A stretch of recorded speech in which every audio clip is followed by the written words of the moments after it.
in, everyone. Um, woo, we have one of our own community tonight, and I want to say thank you first because she has been so supportive by being here every night. And I know that being here every night is hard. Um, but I also know that where she's been has been harder. And so I want to applaud her for being here as many nights as she could be here because it isn't easy to know your own story and then to hear other people's stories and to be reminded. And I know that many of us who are watching have a story, and maybe we've told it one time, maybe we've never told the story. Maybe we've told pieces of it, but never all of it. And you know what? That's okay for a survivor because survivors survive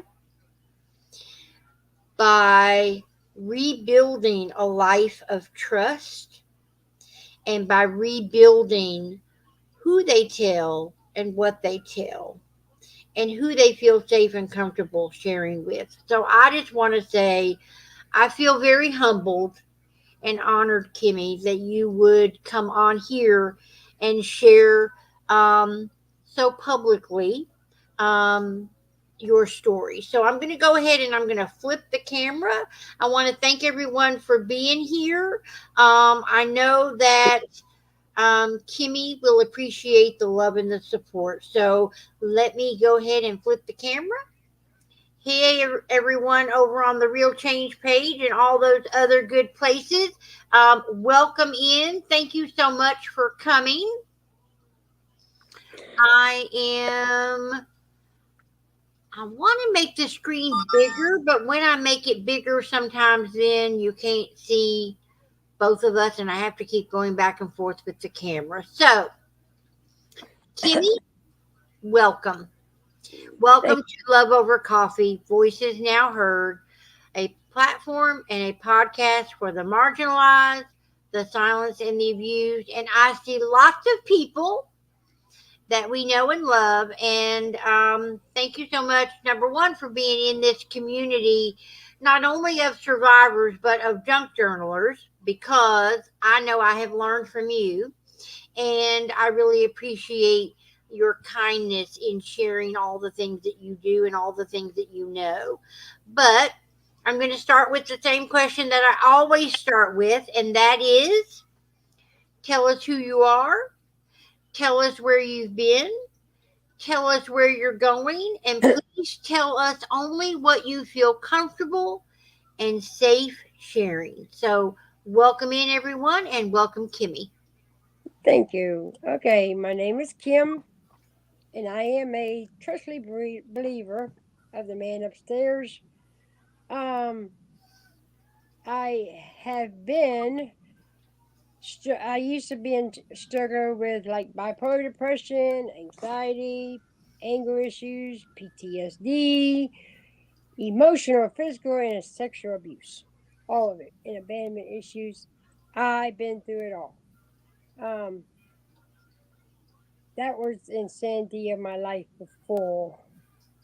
Um, I am slowly, I still get emotional when things happen. So I still, I'm still, That's who you are. It's who yes. you are. It's who you are. You own Uh, it. like I'm a people pleaser. I like to try to please people and I I still get my feelings hurt a lot. And that's just the way I am. But I guess I guess it started out. I guess my father. I guess I never knew what narcissist was. I never knew what it was. But when by me thinking about what it is now, I can I can actually say my father was a narcissist. Um, my stepfather was very narcissist. Um, but I guess I've been I've been like I said through it all. I'm a survivor of childhood sexual abuse. Yes, I am a survivor. Um, I'm I'm a survivor of domestic violence, and the guy that I got involved with, he was very narcissist. I had my middle child. I had her at the time. She was 2, and I met this guy. He said all the right things. I mean, and to the way I am, I guess I today I did realize I pick toxic men. I guess I just pick toxic men. Well, but Kimmy, also, toxic men also know how to pick women and men. I mean, if they're LGBTQIA, I mean, it is not to say that these are certainly only in straight relationships, but these people, abusers, know how to choose someone based on their vulnerabilities, because everything that you tell them is something that first they say, oh, I'll help you get through, and then at the same time it's like, well, if you could get a control of your anxiety, this wouldn't be a problem. They go back, they start out, they love you because of it, and then they don't love you because of Yes. I guess, like I said, I guess he said all the right things, and in my head, I said, "Ooh, maybe this is my knight in shining armor." And it. my daughter was 2. I had I had just gone through a house fire. Mm, So I lost everything, and I was staying with friends. And then when he came along, he says, "Well, he had his own place, and he said all this." So I got my daughter, and I got what little stuff that we had, and I moved in with him. And but like we moved, like I it was we was living in Virginia. I was living in Virginia at the time. But where he moved us to, he moved us like it was like 2 hours away from my step families. typical, typical And isolation. the only people that was around was his mom, his stepdad, his sister. Um, when we first, and he had 3 kids. He had 4 kids. He had 3 boys and a daughter of his own. Well, when we first got there, everything was great. I mean, great, great, great. I mean, his kids call me mom and lottie dottie. But and then I say probably about a month, and because when we first got there, we used to do things together with the kids. Hmm. I mean, it was all hunky dory. I guess it was all. The Uh, Well, what they call the honeymoon, but it's also in a narcissistic abusive relationship. It's mostly called the love bombing, where everything is perfect and so are you, and they are so grateful you are in their life. yeah. So, but like I said, so after a month, and then I, he started being he wouldn't let me call any of my family back home. Um, I couldn't even call and talk to him. I mean, he says, we're your family now. Mm. You got, and um, I wasn't allowed to go to the store by myself. Um, but then it got to the point where he, then it got to the point where he wouldn't let me feed my own daughter. Um, he would, I mean, he was very abusive to her too. I mean, he would like at one time before he stopped all that.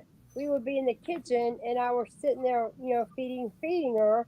I mean, she was two, but I was helping her, and he grabbed the fork out of my hand, and like he put the food on the, and he put it in her mouth, and then he jammed it in her mouth. I said, and then so I picked her up, and I was concerned. I said, "You didn't have to do all that." And then he said, "Don't talk back to me." Mm. Um, so after that, he didn't let me go in the kitchen. He got this. Um, it was like a leather cuff, and he put it around my wrist, and I was I was only allowed to stay in the bedroom. I had I couldn't. I had a bucket that I had to use to go to the bathroom. I couldn't take care of my own daughter. Um, and he never he never slept. Yeah, like he never slept. He's like Dr. Jekyll and Mr. Hyde. I noticed that about the individual that I was with, and I remember him saying things like, um, people always say I don't sleep, or they're always surprised when they finally find me asleep, and then they want to take a picture of me sleeping because they think it's funny. And at first I thought, what? That's, why are you telling me this? But you know what? It was true. He really didn't sleep a lot. It was weird because he could go days with in rage and upset and anger. And then he would ghost and be silent for a few. It was very odd behavior. At first, I'll be honest, I really thought that perhaps he was bipolar. So I get it. And they exhaust you because they have no exhaustion. Mm-mm. Your brain is spinning constantly trying to keep up with what they're doing, and that takes its toll because sleep deprivation is abuse. Yes, and then like if I did something wrong, if I did something wrong, or if I he he had this belt, and he would just like smack, hit me with the belt on along my legs. Um, but I wasn't allowed. Like if somebody came over to the house to visit, he would be out there, but I wasn't allowed to come out of the bedroom. I had to stay. I couldn't. I couldn't. Like he never left the house by himself. So, but I was confined to the bedroom. Um, and then I don't know who did it. I don't know who called because I never got to go nowhere. But something happened that Child Protective Services came to the house, and he answered the door. And then a few minutes later, he comes in the bedroom. He unchains the thing off my arm, and he says that just remember what I got. Right. He says go in there and talk to him and find out what's going on. Well, when they came in and they asked to see my daughter, and he sat right there the whole time. Right. Um, but then they said that because they were saying, well, we need to take her to the hospital, and you're the mother, so you have to go. Well, he got his mom to watch his kids. He went with us.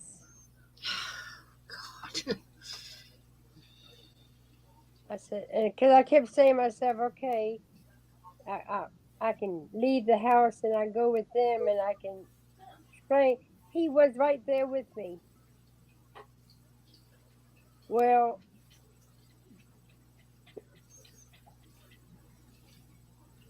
so when we got to the hospital, well, Child Protective Services, they took her in custody, and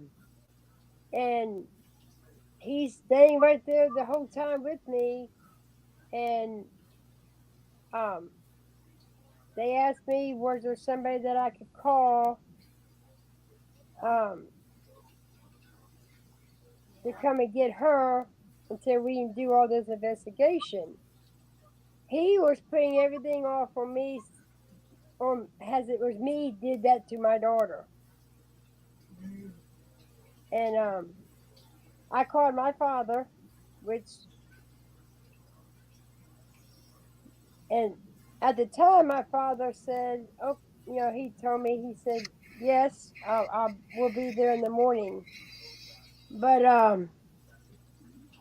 when we went, after all was said and done, and because they took my daughter in protective custody with the child protective custody. They said that we got to investigate this, and I kept saying in my head, "What? I mean, why can't they just ask to speak to me by myself?" Right. I mean, the child protective people, they didn't even one time ask, you know, you're the mother, sir, can you stay right here? We need to talk to her by ourselves. Nobody, they didn't even say that. And I kept saying, and I couldn't just say, can I talk to you by myself? Because he was there and he I would was be going to saying, say you can't even ask because he's there. I mean, it, they're not asking, and how do you ask?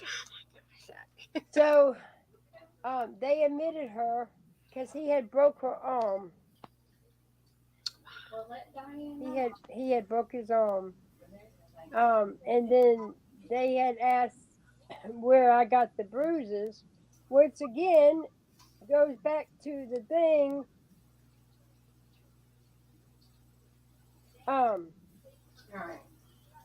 with with what he told me, I couldn't just say he did it. I mean, I probably could have, but if they would have let me go, and I was afraid. I didn't know what's going to happen if I told them that they didn't take him into custody. So But I what if was, they didn't? But what if they didn't? What if you yes, told and they didn't take him into custody? that's, yeah, and I was like, okay, so what do I do? So I told him I failed. Um, but then, like I said, I was I was like puzzled because they wasn't asking me to speak to me by myself because I told them, I said, we're not married. So I thought that, okay, since they know that Right, I'm married, maybe right. they'll ask to let me talk to them by themselves. No, they did not. So they admitted her.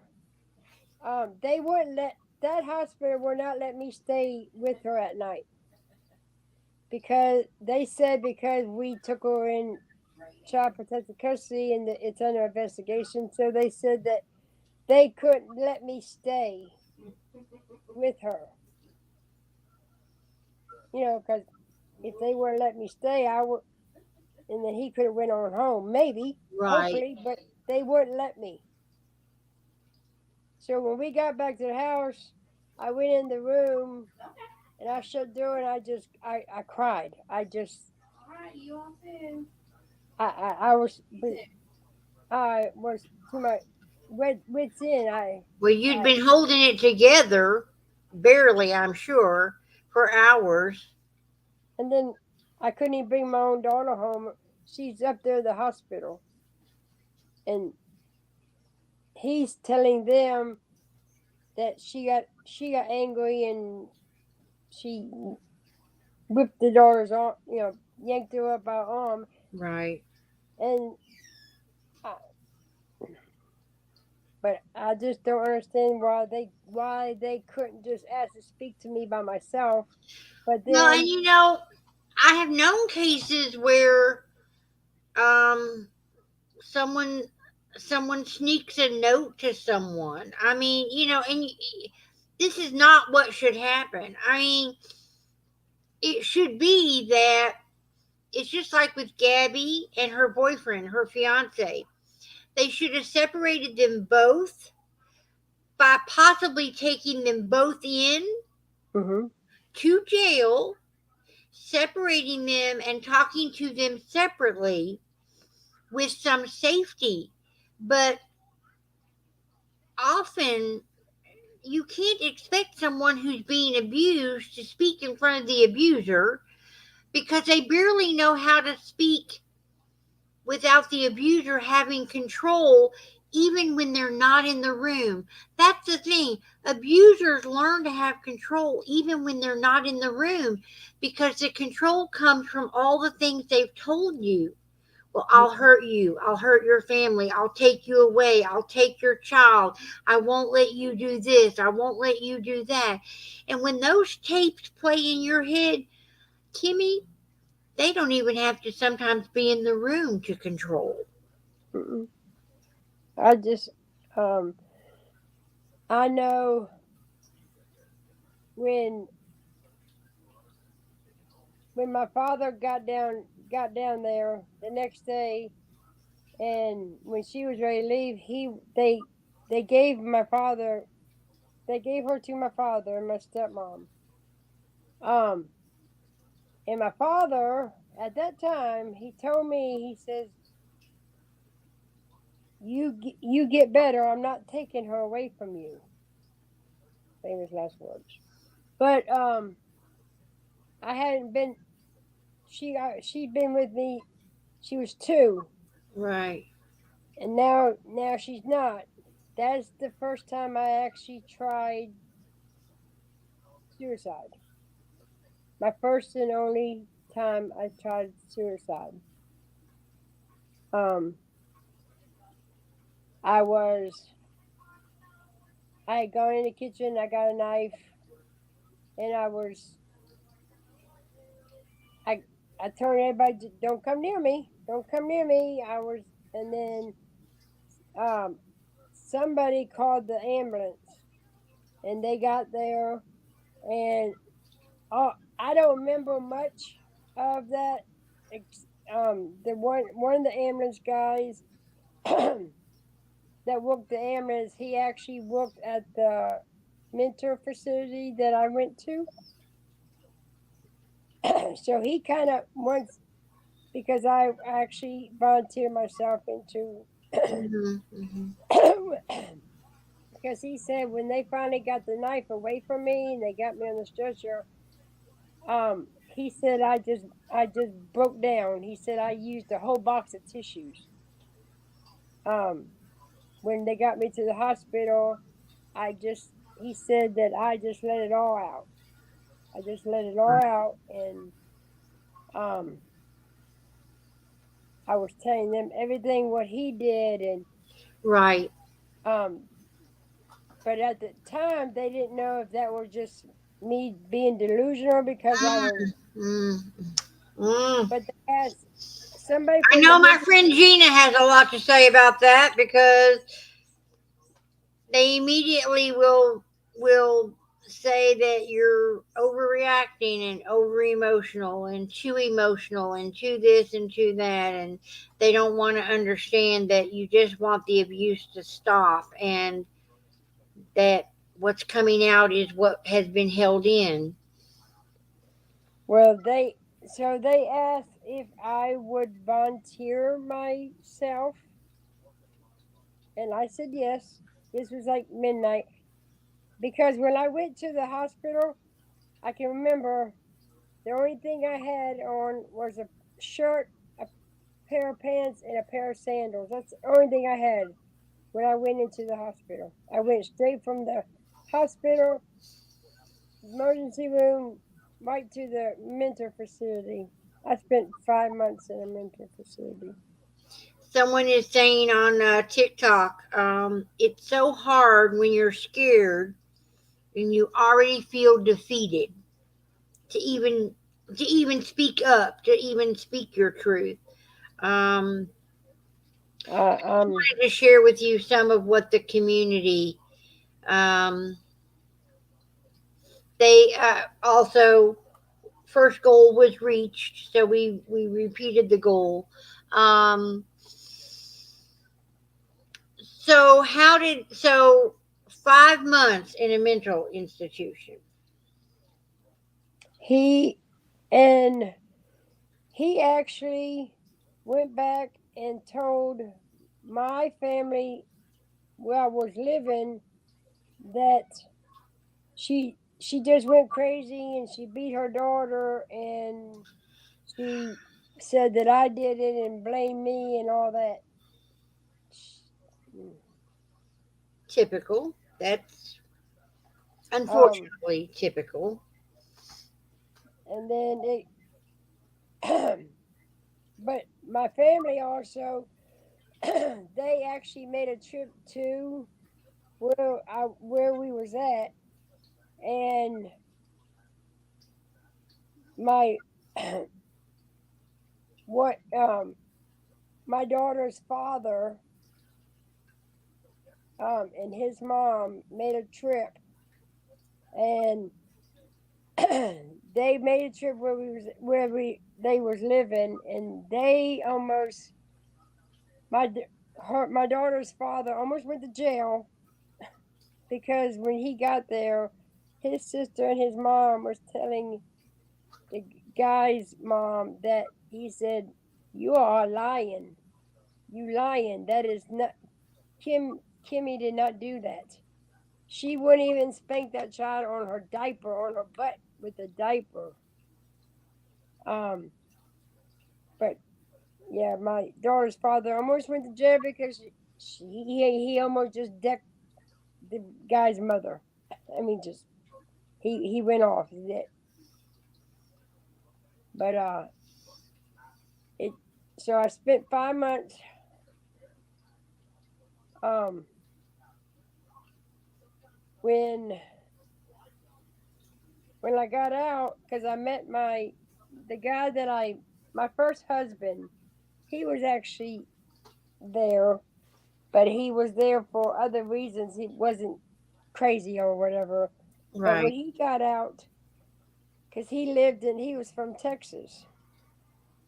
Well, he come back when I got out. He come back to Virginia and he got me and took me back to Texas. And we were married January of 2000. I mean 1993. Um, and then a lot of things had happened within that 5 months because um, I was getting back on my feet. I was living in Texas and I was getting back on my feet. And this, my first husband, I say, I guess he was sent. See, I lost my mom when I was 18. So I always said that my mom sent that guy to me. And see, he was a lot older than I was. Mm-hmm. Um, but he loved me unconditionally.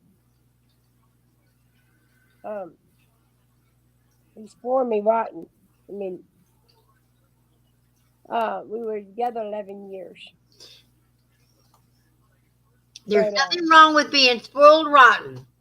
I call it being cherished endlessly. That's what I call it. that he used to always say he says he used to call me Kimmie K. Kimmie K, you just spoiled. Yeah. But my father changed. He flipped the script um, because he had my oldest daughter. He already had my oldest daughter, and because when I had my first two children, I was young and things. I didn't have a stable place, and he always told me, once you get stable and back on your feet, Right. they're your kids. Well, I did get stable. I got met my husband. Well, he flipped the script and he kept telling me, well, just leave him here. They're doing good here. Well, come to find out, he had them calling them mama and daddy and saying that I was Aunt Kim. Mm. So And if my husband was alive today, he would tell you I would send birthday cards, I would send Christmas cards, I would send presents and birthday presents to them. They never got them. They threw the cards were threw away, but the gifts, because my sister used to go over there for Christmas and stuff, and she used to tell me what they got for Christmas. Well, the things that the couple of things that they will open up, that's the things that I had sent, but Mm. it wasn't to to them. It was from mom and dad. My items that I sent to them, my father and his wife told my girls that it was from them. So, um, so like to this day, my middle daughter, the one that was abused, she says that I'm toxic, that she doesn't have anything to do with me, that I'm not her mom. Her mom was my stepmom. My father was her dad. Um, I can't have nothing to do with my grandsons. Um, my oldest daughter, she talks to me, but it's not the same. They always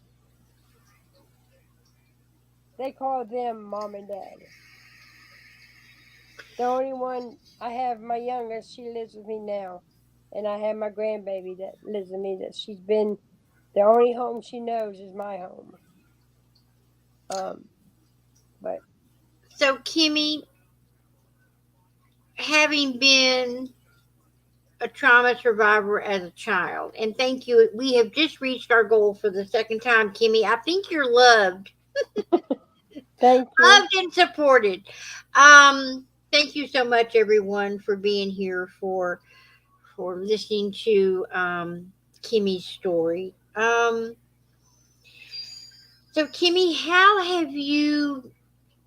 Because not only the childhood trauma, but then trauma as an adult, and just trying to make sense of it all. Which I don't know for you, but there does come a time when nothing can be made sense of it except maybe sharing it to hopefully help one person. I know that's the point I reached. It was like I can't have gone through all this for no reason, and I don't know what to do with it at some point because it's so crazy to think that you have gone through so much and that there can be no purpose, and so you find the purpose, um, which may have been the purpose all along. But how have you how have you been able to move on and forgive yourself? Because I know forgiveness to self is hard, and it's a part of the picture that has to happen because you have to move on. So how have you been able to make sense of all this in the best way, and how have you moved on? Well, uh, sometimes, like I said, I, I, I started going. I went to Celebrate Recovery like 4 years ago. Um, And what is that? Celebrate Recovery it's faith based. A lot of churches have it. It's they deal with any struggles, hurts, habits, hangups. Okay. Um, it's like a program, and they have like a step program that you can go through. I went through a step study. It's called a step study program, and I done one so far. Um, because like the first step study I went through, one of the activities or one of the units that you have to go through, you go through an amendment where you ask amendment to certain people, um like my stepfather that when I was 6, when I was sexually abused by my stepfather. Well, he's deceased. Um, he like I learned that I can forgive him, but I'm never going to forget what he did. Right, right. But like in order for me to move to the next step, I had to offer amendment. Um, and my sponsor, my sober recovery sponsor, told me what to do because when you process your unit, you do it in front of your sponsor. So she had told me to write a letter to my stepdad, offering, telling him that I forgive you. I'm never going to forget, and just and that I offer amendment to him since because he's deceased. And when I read it to her, and then we took this little ashtray and then I lit it on fire and I burned it so that it show it would would it will show that I talked to him, that I was getting an amendment. And forgiveness is not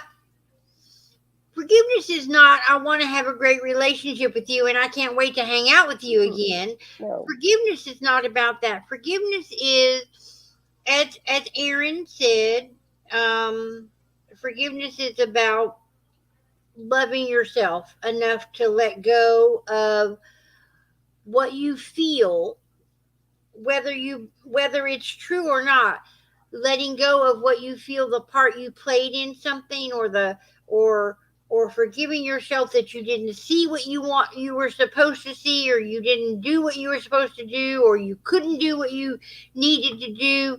It's all of those things.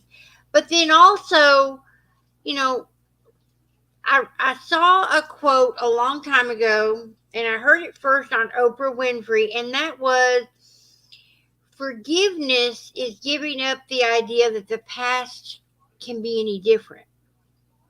Yep. That's why I say, and I am no expert, but owning your trauma allows you to say, this happened to me, but it does not define me. It is one piece of my picture, my journey, my life, whatever. And Mhm. from this point, it is what happened, and I'll tuck it somewhere where it needs to go, and I'll share it when it's helpful, and I'll let go of it in order to self love myself, because that's the key, self love and self care, and you've Well, come a long way, Kimmy. there's there's still days that I get really depressed. I'm on medication. Yes, Right. I take medication. I mean, there's some days I come home from work and I come in my room and I isolate myself. I still do that. I'm 55 years old and I still, because there's days that I still get depressed. Um, like this November coming up because my baby brother was um uh unlived November 22nd, 2014 by a drunk driver. Um, so like November 22nd every year, and it's been since 2014. But like in November, that day, that day is still Hard. hard. And like my mom, August 22nd of 1986 is when she passed. So August 22nd, and that was like 30 some years ago. But on August 22nd, that day, I tend to I, I, I tend to close up, and I just Right. And then, you know what? And that's okay, Kimmy. That's what someone else is saying on here. It's okay to feel the way we feel. Um, I think that we often I mean, in this country, we both know mental health is something, and this is not only Domestic Violence Awareness Month, but it is Mental Health Awareness Month, Depression Awareness Month, um, and infancy loss. Um, there's a lot that we go through in life that we don't always know what to do with. And then we're told what happens in this house stays in this house, and don't be telling everybody our business. And you end up eating it, drugging it, in bad relationships. Not to say that any of it is our fault, but our trauma, we don't ever, some of us never get a chance or never had a chance to process trauma. I mean, so Kimmy, let's go back. When you were a child and what happened to you with your sexual abuse. I Did was sick. anyone, what happened? Did they do N- anything? No. My mom used to. My mom used to work graveyard shift. Um, and she was a great mom. She did all the work. My stepfather, he was on Social Security, so he didn't work. But so he used to tell my mom, "Well, I'll you go to work and I'll take care of the kids." I loved my mom. She was my best friend, my confidant. Um, so when he started doing that when I was 6, he stopped when I was 7, going on 8. He just stopped. Um, I didn't tell anybody. I didn't say nothing. I didn't even tell my mom. Um, and even when my mom and him divorced and we moved out, to me, I felt okay. We're away from him, Right, it's over and so done. it all go away. So Hmm. I still didn't tell my mom. Um, I just did not want to. I felt that if I would have told my mom, I would have hurt her because I don't know. The way my mom is, she loved her kids. She did everything for us. Me and my sister, we got everything, anything and everything we ever So wanted. If we Kimmy, wanted you something, didn't want her to know that in some way she had let you down. yeah. That she let something happen to you. But And the she, thing is, she also may not have been able to stop it or prevent it or anything. So you were protecting her from knowledge that, you know, maybe she needed, maybe she didn't need, maybe she already figured some things out. But at the end of the day, and and I you took know, it on. and then she, when I know we wasn't with him, we was living by ourselves, my mom and me and my sister, and then when he passed away, because they wasn't divorced, they was already separated. But when he passed away, the authorities came to where we was at, knocked on the door, and they was let my mom know that her husband just passed away.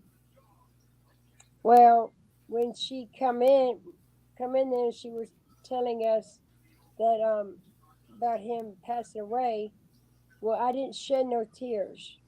And I kept saying then that's another thing I said, okay, Kimmie, so now it can all go away because he's gone and you can just let it go. Right. So I like put it back here. I guess I put it back here and I never shed no tears. It and see he adopted us. He legally adopted, and see that's another thing with my father. I had some abandonment issues with him because like when my stepfather legally adopted me and my sister, well, in order for that to happen, my father would have to sign away his Right. rights. he didn't even try to fight. Right. Right. Um, you just gonna let some other man sign away and yeah. So my mother, to me, my mom was my mom and my dad. I don't even care. She was my mother and my father all rolled up in one. Right. Right. But when he passed, I just put that back in behind my head because I figured, okay, he's not here no more. He can't hurt me, and I don't have to let my mom. I don't have to tell my mom and have her break down and go in depression because she couldn't do anything to help me.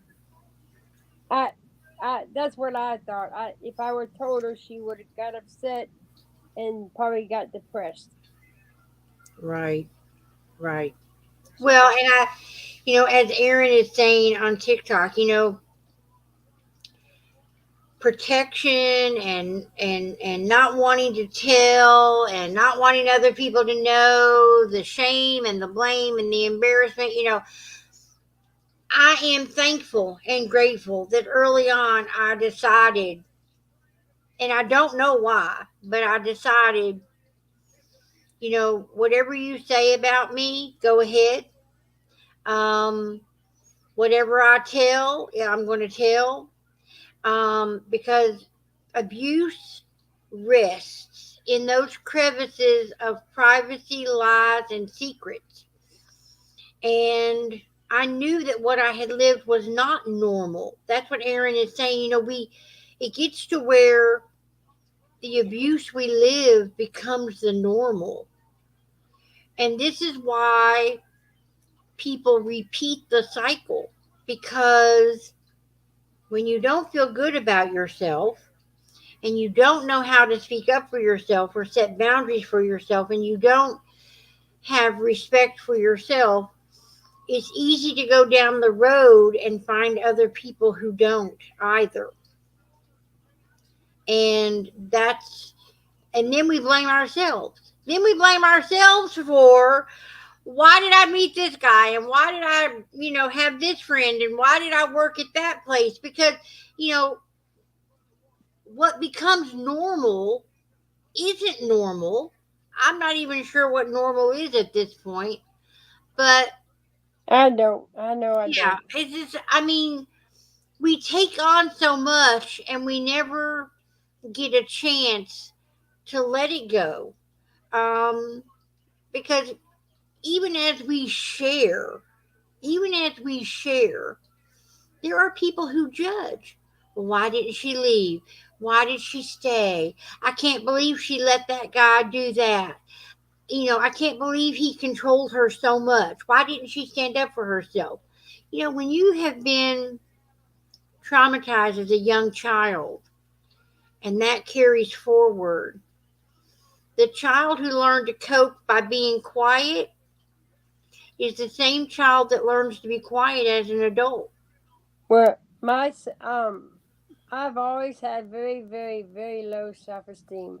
Very, very. I was always bullied in school. Just my self-esteem was like itty Right, bitty, and right, I and just like because the last relationship I was in this past January is when I I told him he had to go. I kicked him to the curb. I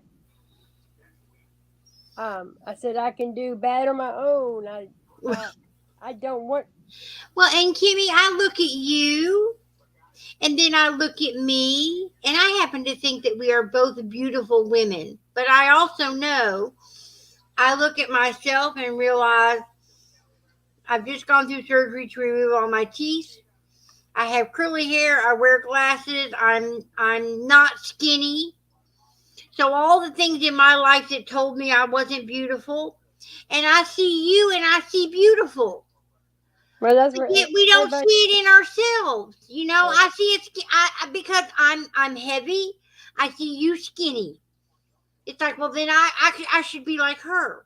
But that is not it. Self love is one of the hardest things because we're being sent messages all the time that we somehow don't matter, or that we're not enough, or that we're not the right this, the right hair color, or the right this, or the right that, or and that low self-esteem and that low self-worth. It takes a lifetime to sometimes figure out. Um, I can embrace my curves. I call myself, I got sass, class, and ass, and that's where we're going. That's what we're doing. Um, but it took a long time to get there. And I have been manipulated by people to say that I'm not beautiful, or that I'm not this, or I'm not that. And I'm so sorry that so many of us have endured that, including you, Kimmie. I mean, it's so, and it starts young. It really I starts mean, young. that's like I said, because I guess I picked the wrong guys, because No, they picked you, I, girl. They I picked have, you. because I have been told by guys that your dog ugly and you da da da. But I try to explain to somebody when because one relationship I was in, I was told that every day, and when you get told that every single day, it gets imprinted in your brain, And you and believe it. it's kind of hard to, like when people say you're not ugly, you're beautiful. Okay, you all see that, but I don't see that I because know. I was told so many times every day in my life, except my first husband. He was the only one that he never did that. And God rest then, his soul. Kimmie, what's really sick on top of it is, then you meet a guy who tells you everything you want to hear, including you're beautiful, and then you find out that you've been manipulated. Yes, Now, the one time that's you, yeah, that's the last one. yeah, I just kicked to the curb yeah, in January. that's That was the him. one time you think you finally meet. Well, as Karen would say, you go from soulmate to roommates, and if you're not careful, it becomes a cellmate situation because you feel like you're in prison with them. But yeah, I mean, that's another. That's the love bombing and the honeymoon where they tell you everything you want to hear, and because you've never heard it, you believe it. And that, oh my God, that is just such That a that's what sick, twisted thing. I just got out of that kind of relationship this past January. I, Well, yeah. I'm glad you did. Well, my sister that I live with, that lives with me now, she's the one that actually gave me a push to Good, help me get him out the door. good. Well, we're coming up almost on the hour. I want you to think about, I guess, words of advice, or any thoughts you have, that you are sharing, that you want to, just your final words, your final thoughts. I'll give you a minute, because I'm going to do my shameless plug. So thank you to everyone for watching and listening. Kimmie has been here to share her story. It takes a lot of strength and courage, and I know that many of you may not be there, and many of you may not have had this lived experience. But I know that Kimmie would agree. If you know, you know, and if you don't, be grateful that you don't know, because it is a long road back to recovery. It is a daily, intentional action to self love and self care in order to heal trauma from childhood to adulthood. And I have a subscription box that has grown from this podcast, um, in an effort to encourage, promote, and teach through items and knowledge and activities how to self love and how to self care, and heal trauma. And the box is called Love Over Coffee, Reclaiming Self.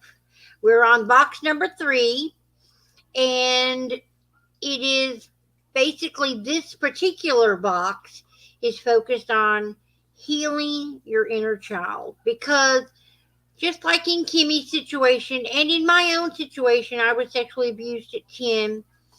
I have to go back and love that little girl who learned to cope the best way she could. My little girl, people pleaser. My little girl didn't want to tell everything, protected people, did what they could to try to make people happy, did what she could to fix people, change people. And that little girl is not to be blamed for the coping skills that she developed through her trauma. And that little girl has to be brought forward and healed in such a way that her trauma is accepted and understood, and the way in which she learned to cope is also acknowledged, understood, and loved, and move her forward because now I have adult tools that could have helped her more. But I don't dislike her. I just need to pull her forward and bring her to me and hold her hand. And Kimmie, I told you tonight I would hold your hand. So, what are your final thoughts and your final share? I, I just want to make sure that somebody can take something from this and maybe use it. Maybe help them or help somebody that needs the help. Um, that I mean, it's not a shame if you can't talk about it, if you can't tell. I mean, don't blame yourself. I mean, we're not to blame. We are not to blame. I'm 55 years old and I'm still learning that. And it's every day. It is every day you wake up. Well, I don't know about you, but I know that my journaling, my jewelry, all the things that I do give me joy, and it's a little bit of self-love and self-care and healing when I come on TikTok and I can just craft and I can just share what I do and be who I am and not have to worry about everything else. But I still That have to deal with the everything else some days. that's why I like to when I craft, I Mm, get in my own little crafting zone, and right.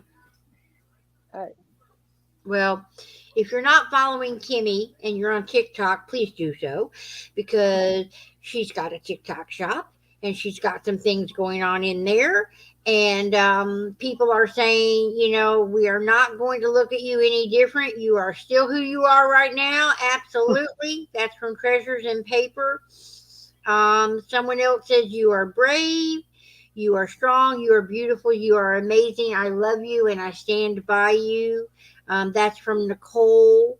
Um, you're amazing. Pin says, Pin Poo. Um, Kimmie, I count you among a friend even though I've never met you, except this way and on TikTok. So, I am grateful for you and I am encouraged by your courage, inspired by your story. And well, thanks to you, your story is what made me feel I could do my story, and that's how I took a box. well, then you're my then out of my 31 nights, you're my one person that I have inspired because really it comes down to if I can reach just one person, um, then then that is what it is all about. And it's hard to believe that tomorrow night is night 31. We're gonna Yeah. do a wrap up. Gina will be back tomorrow night. She is going to share her story along with a few ahas and highlights and things like that. And so we are gonna round out the night and round out the month. And I know that I'll be back next year with 31 more nights. This will be next year will be the fourth year of doing 31 nights in the month of October to bring awareness to the issue of domestic violence. And I could not do it without the courage and love and hope and support from others. So, um, with that, I'm going to flip the camera, or no, here I'm going to shrink this camera or this screen here. So now we are here, and I apologize for those over here on the Real Change page. Lots of comments. Um, Karen, thank you for always asking people to hit the like and to show for support. Um, as Pat said, demons don't sleep. They fall asleep a few hours before they have to get up. Ain't that the truth? Um, Karen, you can't make these things up. Narcissists are a special kind of crazy. Um, Karen, same thing happened to me. Letters and gifts I sent from Hawaii. The boys never saw. The flying monkeys hid them from the kids. I know how you feel, my sister. My heart really goes out to you. Glad you are free and telling your story now. Um, Hello, Miss Carla. I know you don't, and girl, we need to work on that. Someone is saying they don't agree. They agree and they don't love themselves or even like themselves. Um, Fifi says you're awesome and powerful. Karen, thank you for sharing. It takes courage and empowers others. Um, and praise God for the escape. Freedom is peace. So, those are some comments from Real Change and all the other places where we have been appearing. Um, I want to say thank you again to my the likes and the love and the support and the gifts on TikTok. We'll be back tomorrow night at 9 p.m. And you've been listening to Love Over Coffee, Voices Now Heard. This is a platform and a podcast for the marginalized, the silenced, and the abused. And of course, I want to say thank you to my guest tonight, Kimmie. You are amazing. And Thank you. keep knowing that, keep believing that, and keep showing us that because you already do. Um, Peace, love, and light to the people on TikTok. I'll be back probably on November 1st to do some crafting or something because I'm missing y'all. I see you every night, but you know what I mean. So, thank you, everyone, and we will see you again tomorrow night at 9 p.m. 31 Nights wraps up. Thank you, everybody. Bye. Bye. All right. So now let me come over here, Kimmie, and I'm going to say good night to everybody over here. Thank you to the people on Real Change and in the groups and on YouTube.